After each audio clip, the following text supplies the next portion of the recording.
Report! Sir Commander! Tikboy! Imatong ngayong papa!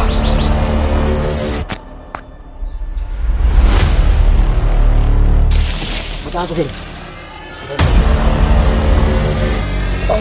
Yun mga idol, isang mapagpalang araw sa lahat. Yun, kung natatandaan niyo yung huling video ko mga idol, na sinundan ko sila dahil may motor sila mga idol. Sa tingin ko talaga mga idol, ang sinakay nila sa motor na yun ay Papa ni Kilaw. Kaya sinundan ko sila, nag-off cam ako, sinundan ko sila kung saan sila patungo. Nagulat ako dahil dito sila sa Banwag, kaya sinundan ko sila talaga. Yun mga idol, narinig ko usapan nila na doon daw nila dadalhin doon sa may kubo kung saan ko ginamot si Kidlat. Kaya yun ang pupuntahan kong area ngayon. Nagtago lang ako dito kanina mga idol, naghanap lang ako ng mas tambayan para makapag-relax din dahil buti sila may motor. Sobrang layo ng nilakad ko mga idol. Pagsunod lang sa kanila, hindi na ako nag-video, hindi ko na kinunan para tuloy-tuloy yung paglakad ko mga idol, para makarating ako agad.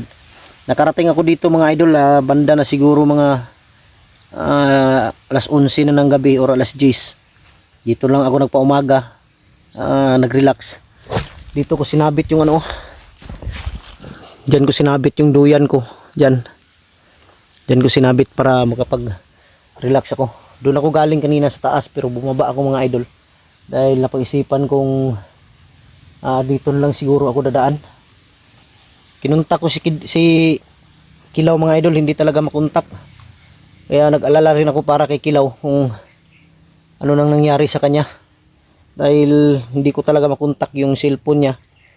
At naano din ako kay Robert mga idol. Parang naano ako ba na sa pagod at hirap ng dinanas namin para lang makuha siya, tapos bigla siyang sumunod sa bundok. Problema kung mahuli siya ulit, magiging problema na naman namin yun. Sana hindi siya sumunod sana sumama na lang siya sa kanyang kuya paakyat, kasi kung ganyan kasi baka mahuli siya, problema na naman namin yun. Hindi pa nga namin nakuha yung papa niya, tapos siya na naman yung makuha. Sana naman iniisip ni Robert ba yung mangyayari, dahil hindi biro yung maghanap sa bundok gaya nito ngayon. Solo exploration ako pero hindi ako natatakot para sa sarili ko mga idol, dahil alam kong kaya kong dumiskarte, kaya kong gumawa ng paraan. Humingi ako ng tawad kay Lolo dahil sa orasyon na hindi niya pwedeng ipagamit, ginamit ko dahil wala na talaga akong ibang paraan na para maubos sila mga idol. Ganun na lang, wala na kasi akong ibang maisip, kaya yun na lang ang ginawa ko.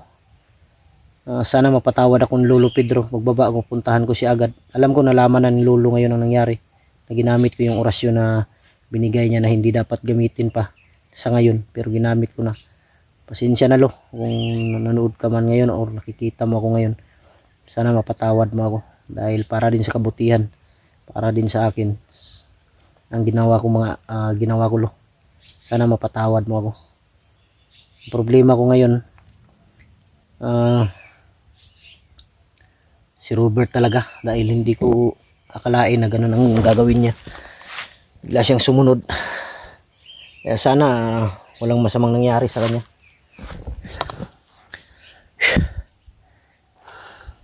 Dito ako dadaan ngayon mga idol. Mas madali siguro, mas madali dito papunta dun sa yung may kubo kaysa dito.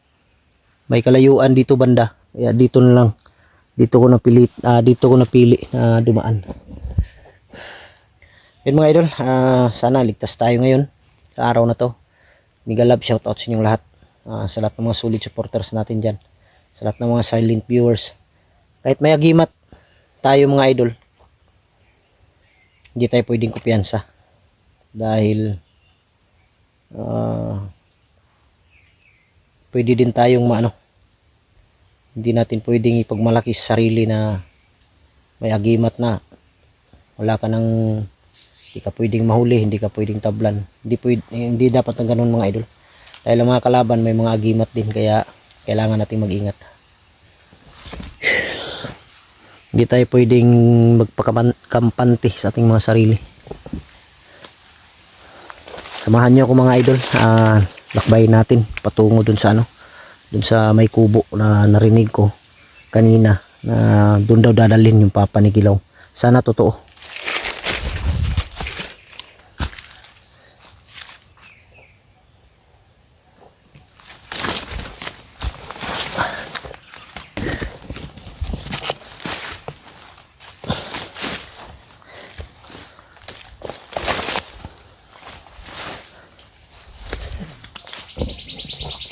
Ganda yung piyansa dahil kanina dun banda sa may baba, habang nagduduyan ako, nagre-relax, may kumakalabog.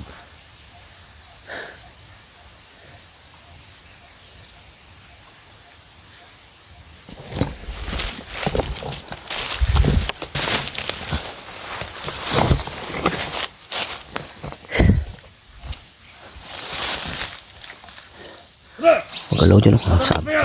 Sabi ko na nga ba. Abot sila! Commander Jepot! Inside Commander! Tikboy! Kumapang ngayon papa! Sabi ko na nga ba. Oh!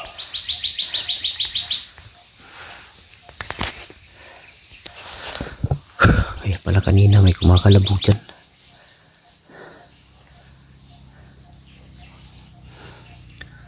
Hindi talaga pwedeng kumpiyansa mga idol. Kahit saan mga hinayupak na to, nandyan sila.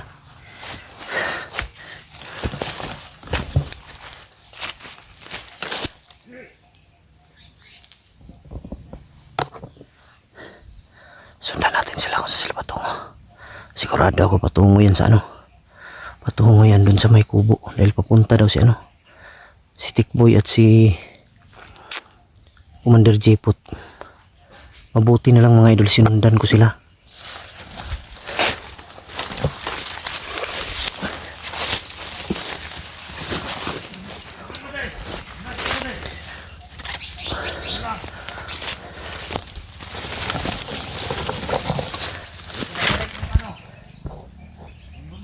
Sana makuha natin Papang Kilaw ngayon.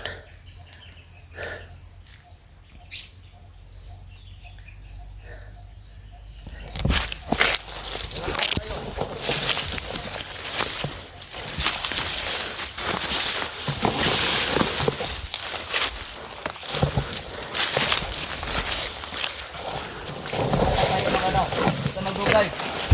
Kailangan. Hintayin mo na sila dito Hindi muna natin patayin to. Sa taas may kumakalabog din. Ayun o.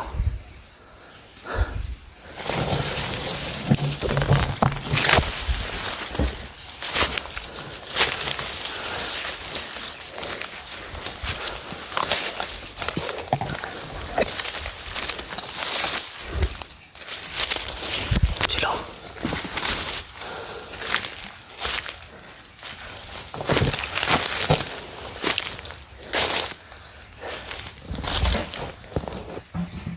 Yan sa taas may kumakalabog.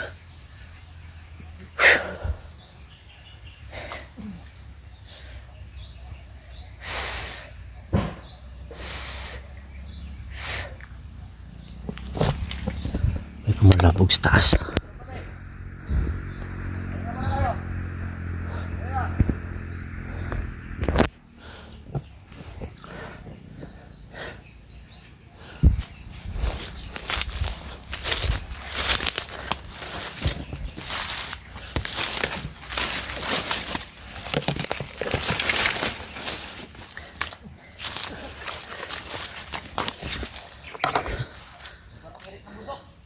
Ito sila dumaan.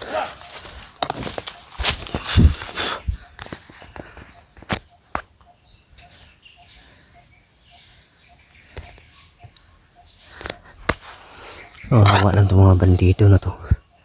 Ginagamit lang.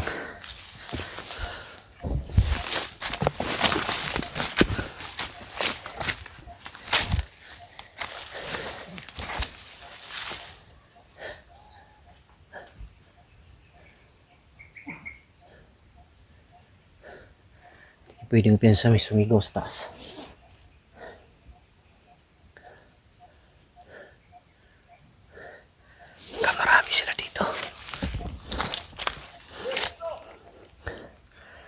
Problema nito baka marami sila sa taas.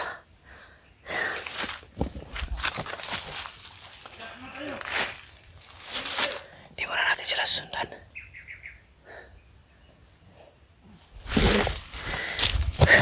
Parang may sumisigaw sa taas mga idol, humingi ng tulong.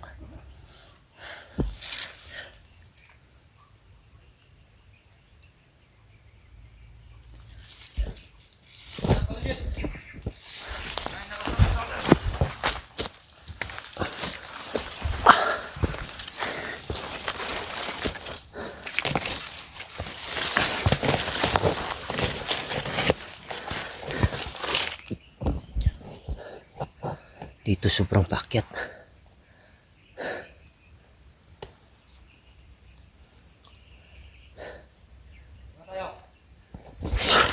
Ito na sila sa taas, oh. Tahan mo natin makalayo ng konti. Kailangan ni Scout Ranger yung gulawan natin dito. Hindi tayo pwedeng magmadali.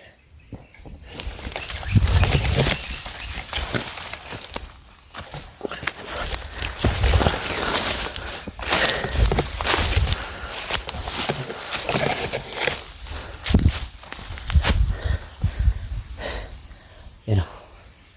Sobrang taas na inakyat ko. Sana walang masamang nangyari kay Robert.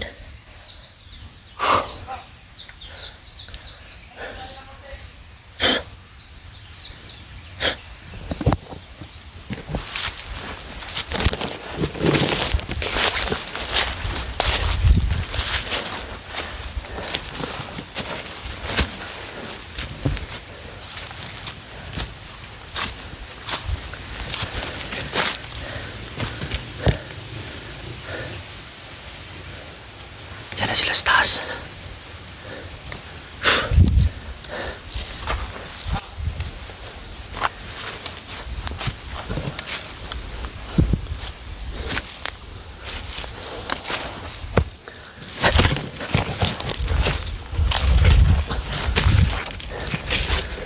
Dito na sila sa taas, oh. Bumasin muna tayo.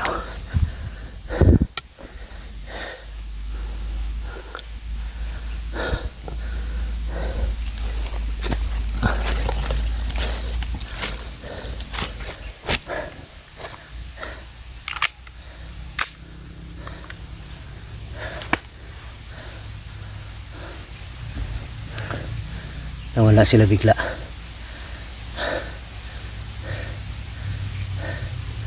Baka nandun na sila sa may kubo. Dito sila bandaw sunan.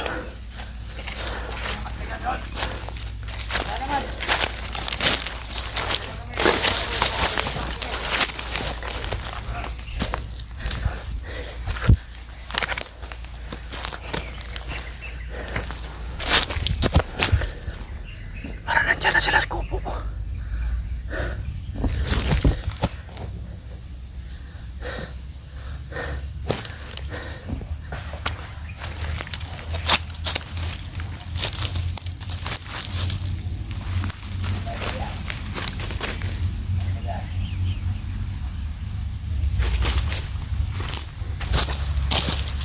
Diyan na sila sa kubo mga idol. Kailangan magmasid tayo ngayon. Tingnan natin dyan sa unahan kung sinong nandyan sa yun, sasakyan galing yun, ano, galing yun sa Mount Banwag siguro.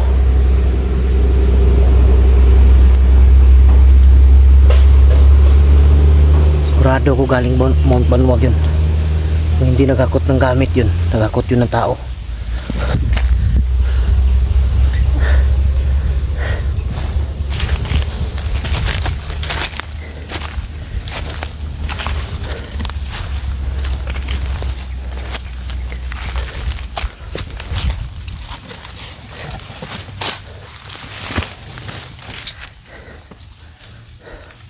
Ayun sila, asunahan. Hindi ko alam kung nandyan ba talaga Papa ni Kilaw, pero yun ang alamin natin ngayon.